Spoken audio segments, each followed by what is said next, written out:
Hello, my name is Cynthia, and today I'm going to be talking about weight loss with chronic fatigue.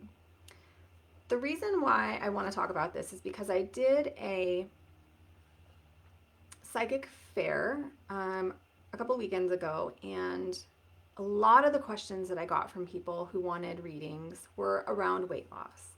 People that were coming to me were just really struggling with this.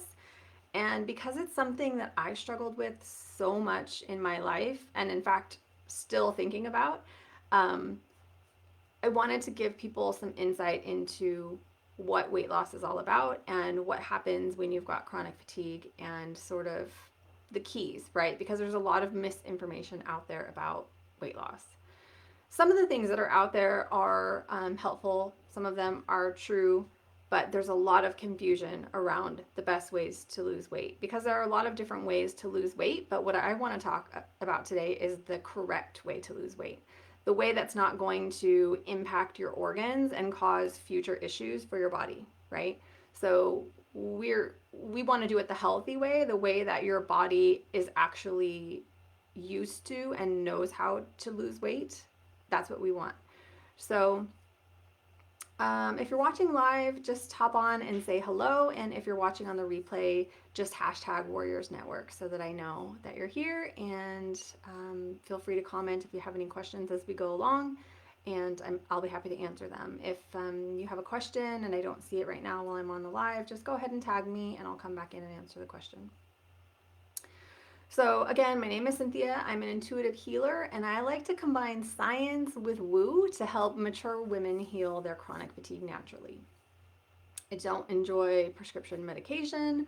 I don't I don't like to take pills. In fact, I even struggle taking supplements sometimes because I just don't like to put foreign things in my body. So natural is pretty big deal for me. I want to make sure that I do everything in the most natural way possible. So, real quickly, as quick as I can, I just want to talk a little bit about my struggle with weight because I've struggled with weight my entire life. I was always the big girl. Even though I used to exercise 6, 7 days a week, I was a dancer for 10 years of my life. When I was growing up, I was a cheerleader. I was very active. I did a lot of things, but I was still the big girl and I hated it. And because my mom struggled with her weight, she would always warn me, like, hey, maybe you don't want to eat that, or you should really exercise more, or pay attention. And so it was something that I was constantly reminded of, from people around me and from myself that I wasn't the same as everyone else. I had more weight than everyone else. And now I understand why I had more weight than everyone else because even though I was exercising, I was still eating a ton of fat and blocking all the processes in my body. And I had a huge toxic load on my body. And that's one of the keys, as you'll see as we get into this. So I was pretty much overweight my entire life. I gained a whole bunch of weight when I had my babies. I got up to, I think, 240 was the most I've ever weighed in my life. That's a huge number and it's super scary. I don't know if I've ever told anyone that. Certainly not publicly on Facebook. 240 pounds. Yep, that's what I weighed when I was pregnant with my first son.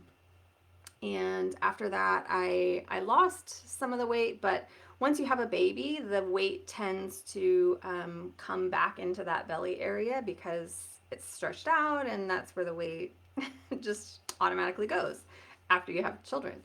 And with my second child, I didn't gain nearly as much weight, but I was still pretty heavy. And I ended up kind of settling in at around 205. And that was the most I weighed outside of outside of being pregnant. And I got really super sick in 2010, 2011 timeframe. I think it was October of 2010, where I started getting these food allergies. And I didn't know what was wrong with me. I basically stopped eating anything that was processed. I started following what my allergist called the caveman diet, which basically cut out anything that could potentially cause allergies. So even things like strawberries and nuts, even things we would consider healthy, I cut out just because I didn't know what I was allergic to. It took me about a year to figure out what I was allergic to, but in the meantime, I lost 60 pounds. And I was doing all the things I needed to do to lose weight that I had never been able to do before because I was deathly afraid of all the food that I put into my mouth. So I was very careful about what I ate. I ate super clean. I never ate processed food. I avoided sugar. And yeah, I did all the things that you need to do, but I had this fear of eating. And so it was actually very easy to lose weight. Like, I didn't even think about losing weight. I was not concerned about it whatsoever, not even one tiny little bit. I was concerned for my life. I wanted to make sure that I could survive another day. And so I was able to change my food very easily. And after I lost that 60 pounds, I stayed around 145, between 145 and 155 for like 5 years. It was a very long time that I stayed at that weight with no effort at all. I mean, I was definitely exercising and working out a lot because I was doing kickboxing, I was doing karate. I was very active, and I was eating well because I didn't ever lose um, that way of eating. Once I found it and once I lost the weight, I continued to eat that way. Now I did go out of bounds a little bit, have pizza here and there, or like go out to dinner and just eat whatever I wanted because at the time my body was working so well, my digestion was working so well, it didn't really matter if I had pizza one night. My body didn't even notice, it would just get rid of it. So my processes were working really, really well back then. And then around 2015, 2016 timeframe, things started to slow down. My body started to get really sluggish. I started having brain fog. I was tired all the time. I didn't have any motivation at all. And the weight started to come back on. And then I started to hover around the 160 mark, and then the 170 mark, and then the 180 mark. And it just kept going up and up and up. And I never got back to that 205 that I was at. But what was happening was I had reintroduced some new environmental toxins into my life without knowing it. And this is what started causing this slow weight gain. So I'm in the middle of getting rid of that now and headed back down. So, you know, weight gain is relative and it depends on what's happening with your body at any particular moment in time, right? It's not forever. Just because you lose weight once doesn't mean you lose it forever. And especially if you're doing some sort of I guess diet is the word, but it could be like intermittent fasting. It could be something really out there like the carnivore diet, which, believe it or not, I have tried. And I hate eating meat, by the way, just just so you know, I actually really hate eating meat, but I tried the carnivore diet because at a certain point I was like, what is going on? I'm eating all the medical medium foods and I'm still not losing weight. What is actually happening? I don't understand. And when I finally figured it out, now I know why, but I set myself back a little bit because I spent all that time putting all that fat into my body and causing bigger issues that I didn't need, right? So that's just a little bit about me, where I'm at in my journey, but I've done a lot of research on this topic over the years because, like I said, I've been dealing with this since I was a young child. So, and the information that I found throughout the years and also just mainly what I'm going to talk about today is information from the medical medium because it is what I found to have worked and what makes sense and I understand and I think works for everyone. I think there are a lot of people that do medical medium that wonder why they're not losing weight faster, and we're going to get into that. But the reason basically is because your body will prioritize repairing the central nervous system and your organs prior to losing weight. It doesn't care about how much you weigh. Your body cares about healing. And so it's going to heal all the things first before it starts releasing weight. And sometimes when you have toxins stored in your fat cells, which is what happens, your body does that to protect you from the toxins. Your body will also produce just a little bit more water to hold on the toxins so that you can safely release them. So you'll actually bloat a little bit because you'll have more water weight. So that sometimes happens when you're cleansing. If you're on a cleanse and you don't lose any weight, it could be because you've got some additional water in your body to help flush those toxins out. And also, like I said, your body is just repairing, doing all the repair work of your organs and your central nervous system first prior to losing the weight. So I've done, gosh, I don't know, 6 cleanses over the last year and a half. And I've lost maybe like 5 pounds or something, right? My body hasn't released the weight yet. My organs have to do some healing because the issue for me water that I was drinking from about 2015 through 2020. And that was a long time to be adding in toxins to my body without knowing it. So I've got to repair all that damage that I did during those years. So there are 4 major steps to losing weight. And just real quickly, the first one is removing toxic exposure. The second one is reducing your viral load. The third one is reducing adrenal strain on your system. And then the fourth one is moving your body. So that's just a quick step by step that we're going to go through. Something I want to talk about before we dive into the step number 1, though, is it's really important to know that losing weight is really all about your liver and your lymphatic system. So your liver is actually the filter for all the macrotoxins in your body, and your lymphatic system is the filter for all your microtoxins in your body. So when your liver gets overburdened and sluggish, that results in fat retention. Basically, we gain weight, right? Or we can't lose weight. And then the lymphatic system, when it gets overburdened and sluggish, that causes fluid retention. So people who get edema, that's fluid retention, right? That happens a lot for people who have diabetes. I know my grandma had diabetes and she had edema in both of her legs, and we had these stockings that we put on her every day, and just to keep the fluids moving out of her body. She also had kidney disease. She was on dialysis, and all sorts of very gnarly things that happen when you get diabetes, when your system is not working the way it's supposed to work, when your liver gets too overburdened and sluggish and your lymphatic system gets overburdened and sluggish. And then we already talked about the organ repair and the central nervous system. That's going to happen first before you lose any weight at all.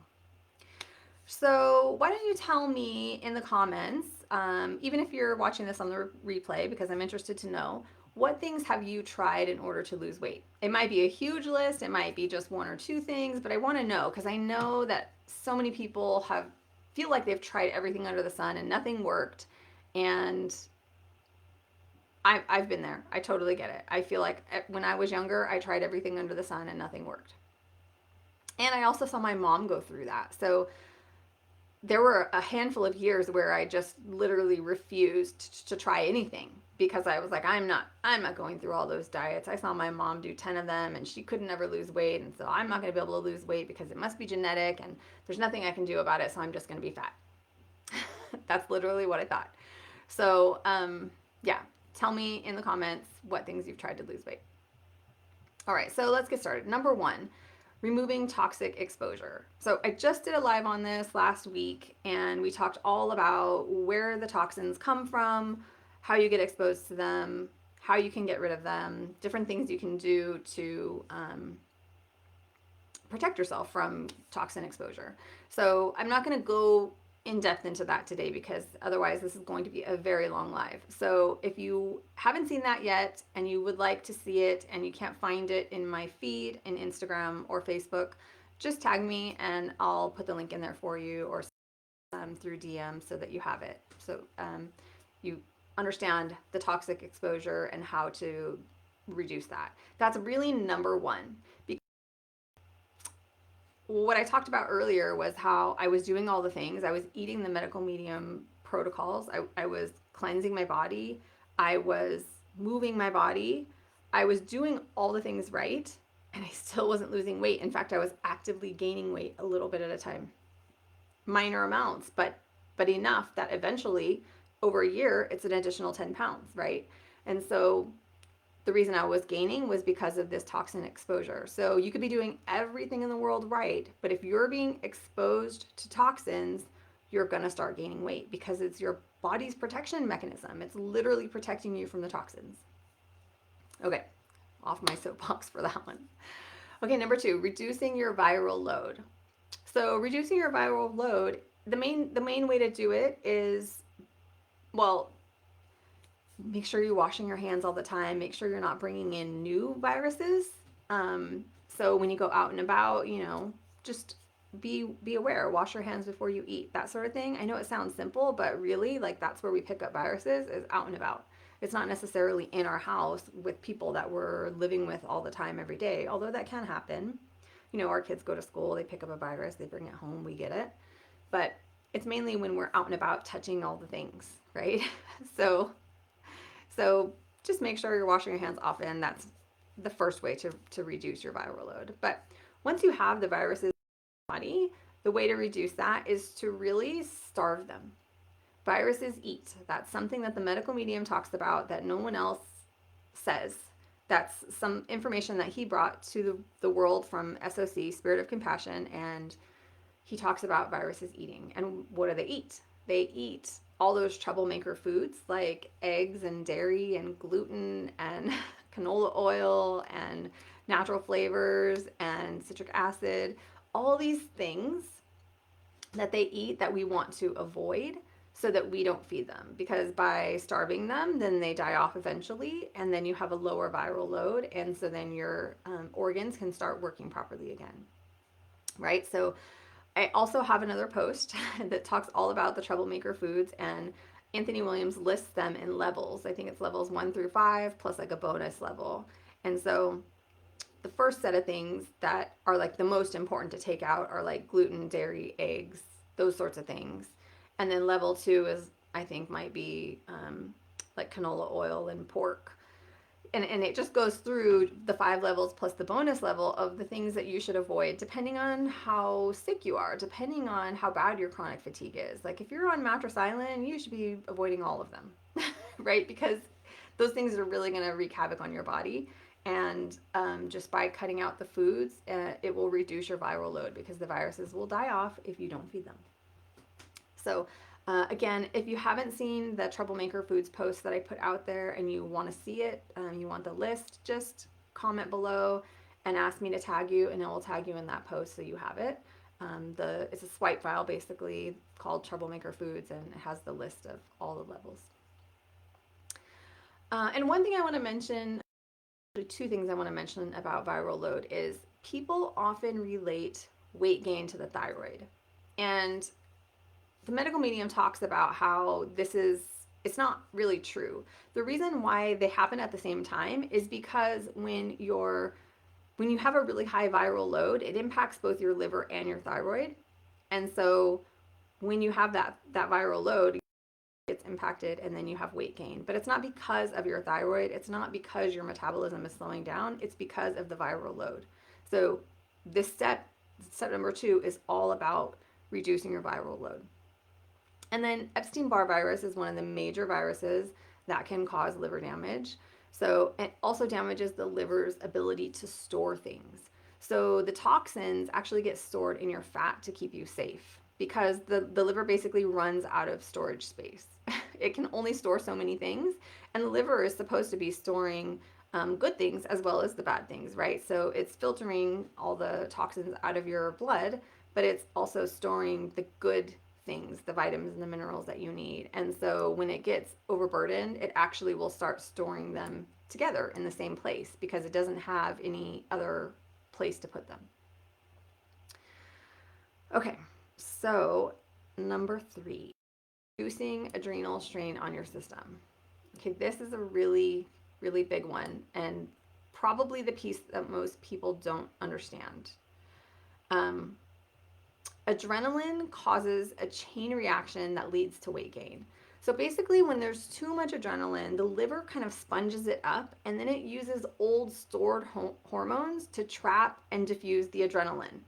So, and then that results in a bonded hormone. And then if the liver is too sluggish to flush it out, then it has to store it, which causes weight gain, because we just talked about it will store it in the fat and the fat cells, so you'll gain more and more fat cells for storage, and that's your weight gain. So fats in the bloodstream trigger an adrenal response as well, because it makes your blood too thick. And so in order for your heart to pump this really thick blood, like your body realizes that it's difficult for your blood to pump this really thick blood because there's so much fat in it. So it triggers adrenaline to thin out the blood, basically. And so the more adrenaline you have, then you get this chain reaction like I just talked about in the liver. So basically, the thinning of the blood for the adrenal response to keep your heart pumping correctly.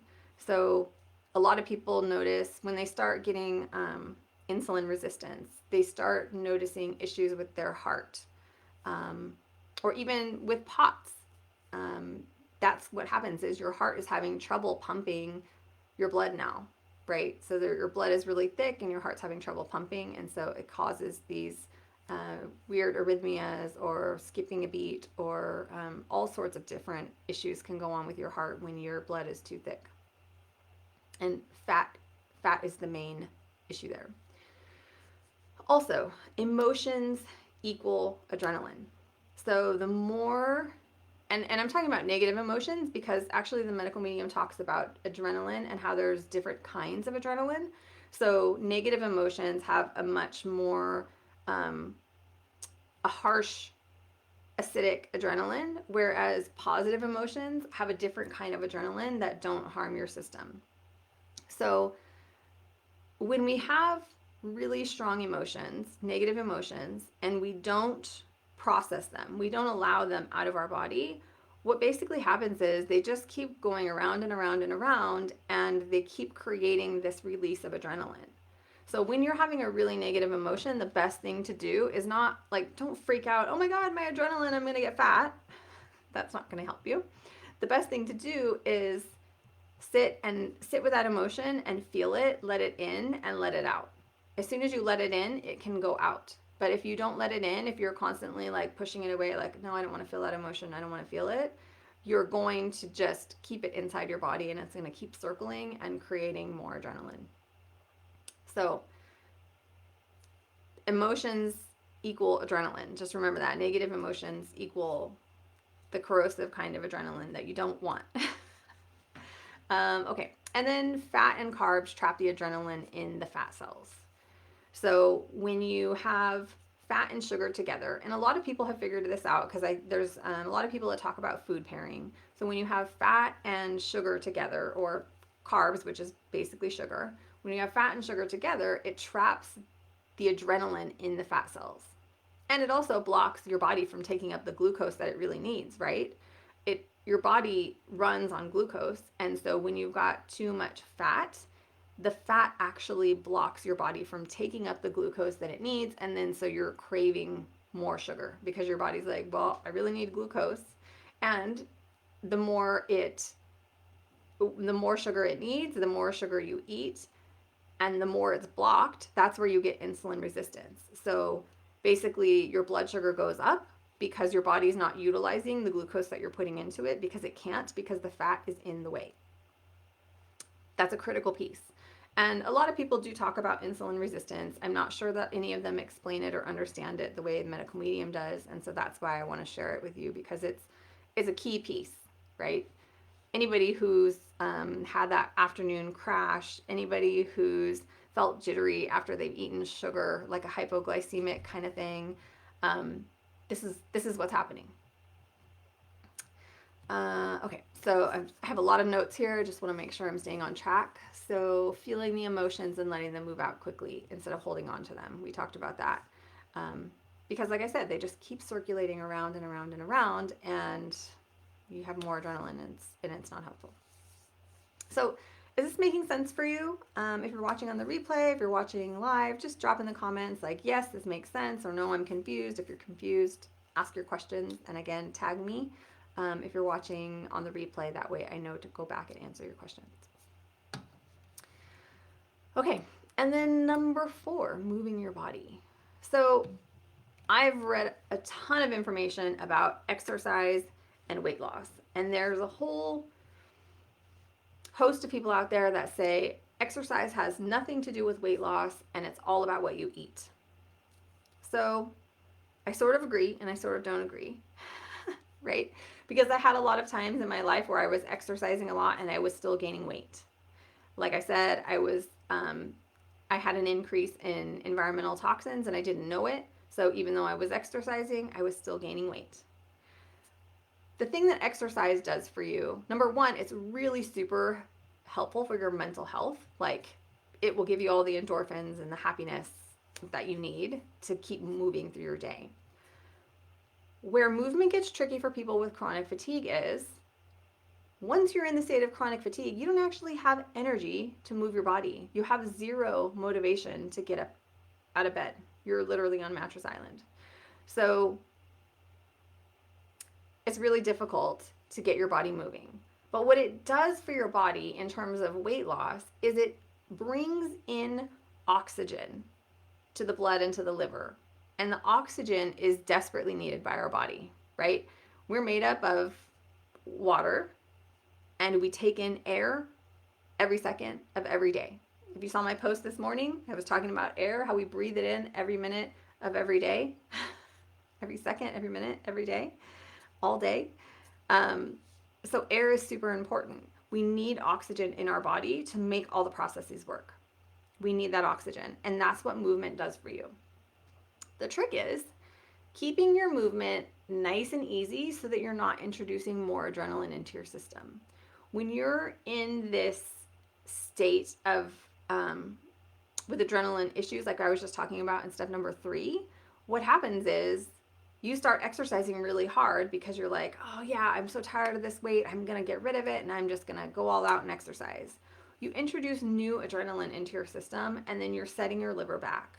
So this is something that I hear from some people, like women in menopause, to sort of keep the exercise minimal, like just walking or like easy, very easy exercise. Sometimes even yoga is too much, depending on how strenuous the flow you're doing is. But like yoga nidra or those sorts of things where you're like really relaxing and you're taking the stress out of your body, those are super, super helpful. So when you're struggling with chronic fatigue, you want movement and you want to bring in more oxygen, but you want to do it in a way that's helpful for you. And this also brings up breath work, which a lot of people recommend for bringing your energy up because the energy in your body relies on that oxygen. And sometimes if you've got some extensive stuff going on in your central nervous system, you're in neurological fatigue now where your brain is saturated with the neurotoxins, it can really trigger anxiety when you start doing breath work. So depending on how sensitive you are, you may or may not want to do breath work. But it's the oxygen that you get from moving your body that's helpful. And that's why that's step number 4. So that's it. Those are the 4 major steps to weight loss. And if you're doing the medical medium protocols and you're cleansing and the weight isn't coming off, there is nothing wrong with you. There's absolutely nothing wrong with you. Your body is doing exactly what it should be doing. It's prioritizing the health of your organs and your central nervous system prior to allowing you to lose weight. It's protecting you from the toxins in your body. So you're not broken. There's nothing wrong. If you're not losing weight, it's okay. Keep eating the healing foods. Keep going on the medical medium protocols. Keep cleansing. You're going to lose the weight eventually, but your body has to do the internal healing first. It's super important, and your body will always prioritize it over weight loss. So those are the keys. And like I said, all of that information was basically from the medical medium. I love his books. I've read every single one many, many times. I've got them in every different format possible.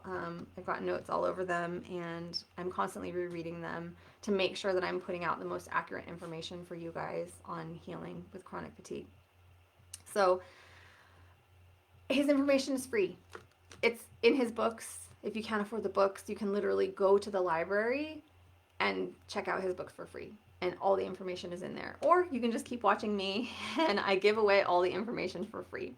I'm not here to sell information. That's not what I'm here for. I'm here for the people who need a guide. If you understand the information but you don't know how to apply it to yourself, if you're so exhausted on Mattress Island and you just literally can't focus enough to read the information or understand the information, I'm here to guide you. That's what I do. So I actually have a 90-day program where I help people go reduce their chronic fatigue symptoms in 90 days without prescription medication, without breath work, we talked about that, and without having to go vegan. So you can still eat meat and reduce your chronic fatigue symptoms. So if that's something that you're interested, I'm happy to talk to you more about it. If you'd like information about that, go ahead and reach out to me through DM or private message, whatever, or drop a comment in this video, and I will reach out to you if that's what you want. And yeah, share this video with others. If you know somebody who's struggling with weight loss and chronic fatigue at the same time, please share this video with them, because it's so important for people to have this information and understand that their body is not broken. It's doing what it's meant to do. It's healing them first. And then, yeah, you can connect with me on Instagram. My name on Instagram is Serenity Warrior Mama. And then you can also join my Warriors Network, which is a nice network of people. It's pretty small right now. I'm just building it. There's about 35 or so people in there right now, I think. There's 3 different spaces: the Health Warriors space, the Earth Warriors space, and the Serenity Warriors space. And you can join one or all 3, it doesn't matter. It's free to join. All you do is put in your email address and you get in. And you can also go there directly and just check it out before you decide to join those 3 spaces. The website is www.thewarriorsnetwork.com. So that's all I have for you today. I hope this was helpful for you. And again, please share this with anyone that you know this could help. And I look forward to coming back again next week and talking about a new topic. All right. Have a fantastic day. Bye.